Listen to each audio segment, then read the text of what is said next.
Vamos a hablar ahora de otra distribución de las que llamamos conocidas, que es la distribución gamma. La distribución gamma, cuando hablábamos de la normal, pues estábamos hablando de valores que podían estar entre menos infinito y más infinito en realidad. Cuando hablábamos de la uniforme, pues en un intervalo concreto que podía tener valores positivos o negativos. Pero cuando hablamos de una distribución gamma, nos vamos a referir únicamente a valores positivos. Y además tiene una interpretación que es muy interesante, que suele tener que ver, o sea, esta variable suele tener que ver con los tiempos entre sucesos Poisson. Si os acordáis cuando hablábamos de sucesos Poisson, que hablábamos de la probabilidad de que te llegara un WhatsApp, ¿vale?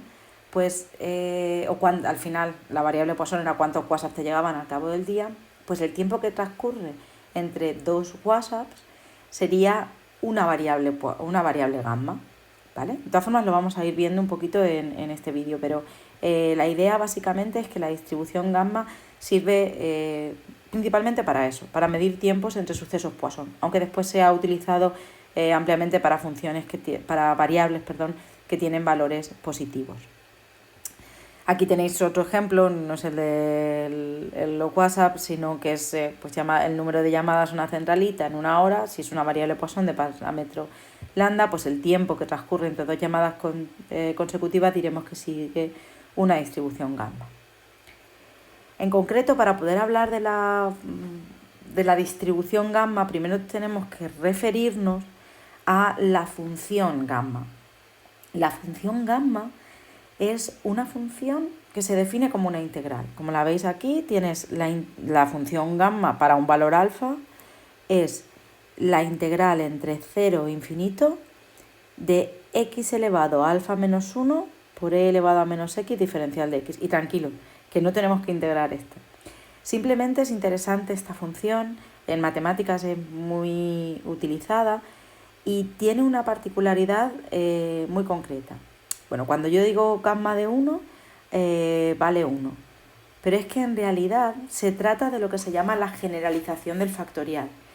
Si yo tuviera un alfa, o sea, si yo tengo un alfa mayor que 1, yo puedo poner gamma de alfa como alfa menos 1 por gamma de alfa menos 1.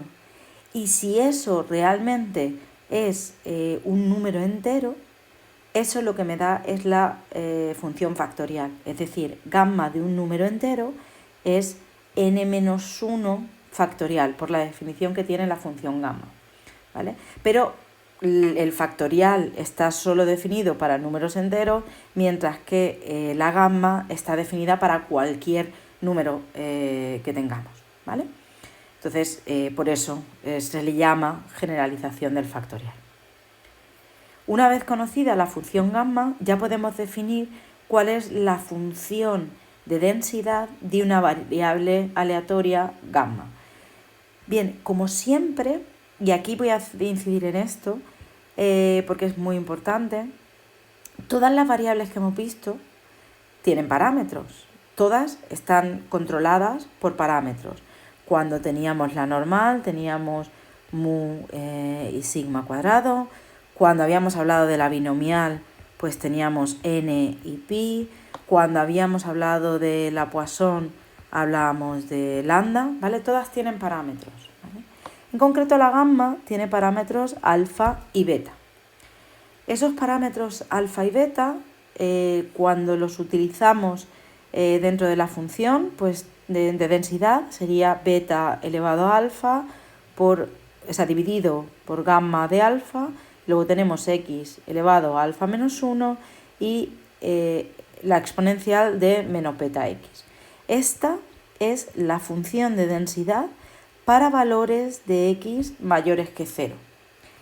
Al utilizar esa función de densidad tenemos que la esperanza es alfa partido por beta y la varianza es alfa partido beta al cuadrado. Vale.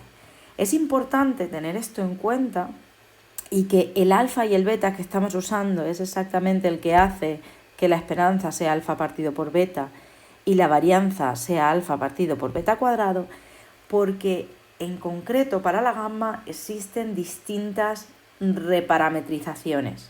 ¿Eso qué quiere decir?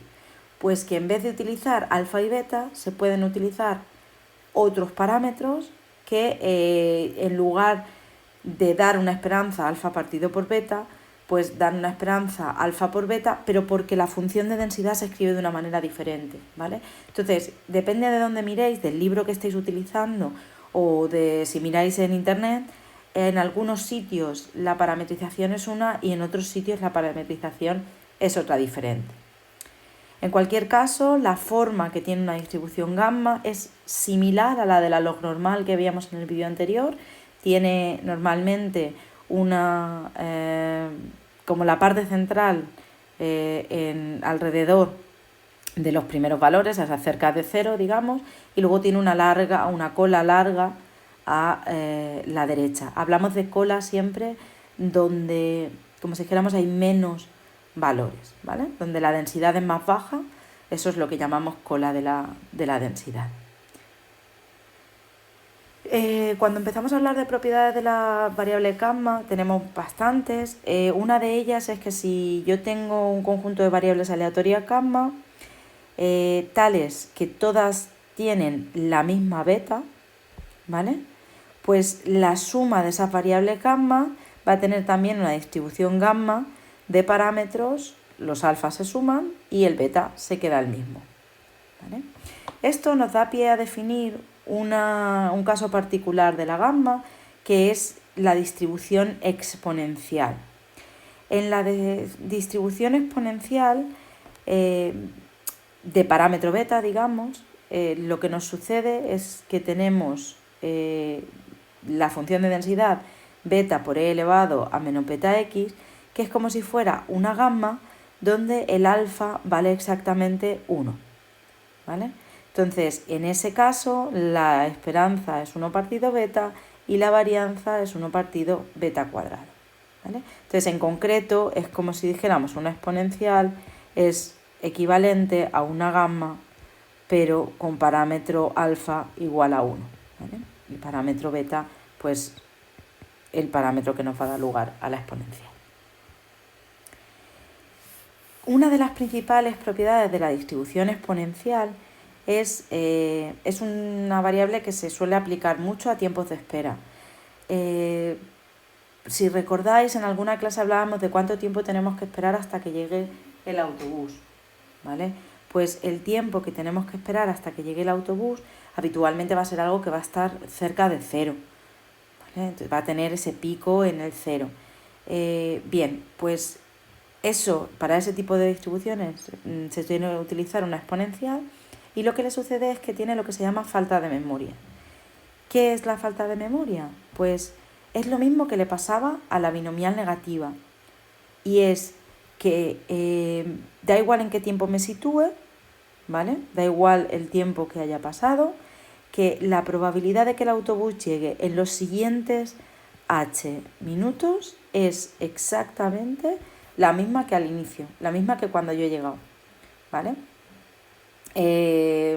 Esa es la propiedad que tiene una distribución exponencial, es decir, cuando yo voy a utilizar una distribución exponencial tengo que tener claro que lo que voy a estar es utilizando una distribución que tiene esta falta de memoria. Otra de las propiedades que tiene una variable exponencial es que podemos saber cuál es la distribución del tiempo mínimo que tenemos que esperar para ver lo que aquí se llama un fallo. Me explico. Tenemos un conjunto de n bombillas, imaginaros, ¿vale? O de n elementos, de los que sean. Y sabemos que cada una de ellas tiene un tiempo de duración. Y ese tiempo de duración, pues, como hemos dicho, es un tiempo de espera, por tanto es una exponencial de parámetro beta.